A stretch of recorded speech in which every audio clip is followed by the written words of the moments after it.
Video করলে করে না 100% ন্যাচারাল ডায়মন্ড, তাও আর্টিফিশিয়াল না, ন্যাচারাল ডায়মন্ড দেওয়া হয়েছে। যদি প্রমাণ করতে পারেন যে এটা ন্যাচারাল ডায়মন্ড না, সেটা দায়িত্ব টোটাল কোম্পানি বহন করবে এবং আপনি যে টাকাটা কিনছেন কোনো বাদ যাবে না, সেই টাকা পাবেন, প্লাস আপনাকে পুরস্কৃত করা হবে। এটা আমার কোম্পানির থেকেই মনে করেন ডিক্লারেশন দেওয়া।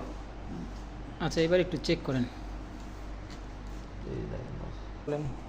যদি ডায়মন্ড ছাড়া যদি আদার্স কোনো স্টোন হয়, এগুলো হচ্ছে এই ডায়মন্ডের যে সিগন্যালটা দিচ্ছে এটা দিবে না। ধরেন নর্মালি আপনি এটা ধরেন গ্লাস, হ্যাঁ, এখানে কিন্তু কোনো স্টোন দিবে না। আর এই মেশিনগুলো শুধু আমাদের কাছে না, যারা ডায়মন্ড বিক্রি করে তাদের কাছেও আছে। আপনি চাইলে তাদের মাধ্যমেও আপনি পুনরায় টেস্ট করতে পারেন। যেহেতু একটা রিউমার উঠছে যে না ডায়মন্ড ওয়ার্ল্ডে কাঁচ পাথর বিক্রি হয়, আপনি নিজের স্যাটিসফ্যাকশনের জন্য আমরাও চাই আপনি অন্য জায়গায় জিনিসগুলো টেস্ট করান।